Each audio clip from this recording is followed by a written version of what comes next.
হাতে মাখাই ভর্তা এত মজা। তো মাছের দিয়ে আমি এক পিস টমেটো দিয়েছি, সাথে একটা পেঁয়াজ দিয়ে দিয়েছি। আর পেঁয়াজটাকে আমি এভাবে ছোট ছোট করে কিউব করে কেটে নিয়েছি। চতুর্পাশটা আস্তই আছে। আর এক পিস রুই মাছ দিয়ে আমি ভর্তাটা তৈরি করব। খেতে যেমন মজা, এই গরমে কিন্তু ঝাল ঝাল এরকম একটু হাতে মাখা ভর্তা হলে আর কিছুই লাগে না।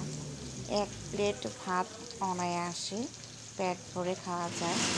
এই ভর্তাটা যে মজা, সাথে এই তো আমি এখন এগুলো উঠিয়ে নিলাম ভেজে। সাথে কিন্তু এই যে শুকনো মরিচটা একটু লাল লাল করে ভেজে নিলাম।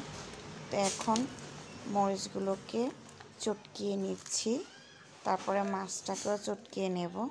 আর টমেটোর পিসটাও চটকিয়ে নিচ্ছি। একটা টমেটোর পিস দিয়েছি যেন একটু হালকা একটু ঝাল টকটক হয়, তাহলে ভর্তাটা আরও মজা লাগবে। এখন একটু মেখে নিয়েছি, একটু সরিষার তেল দিয়ে দিচ্ছি, তাইলে ফ্লেভারটা আরটু ভালো আসবে।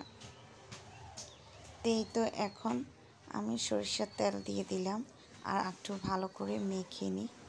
তো দেখো কালারটাও কত সুন্দর আর লোভনীয়, খেতেও কিন্তু ভীষণ মজা। গরমের সময় এই ভর্তা খেতে, হাতে মাখা ভর্তা কিন্তু ভীষণ মজা। তোমরা একবার হলো মেখে খেয়ে ট্রাই করে দেখবে।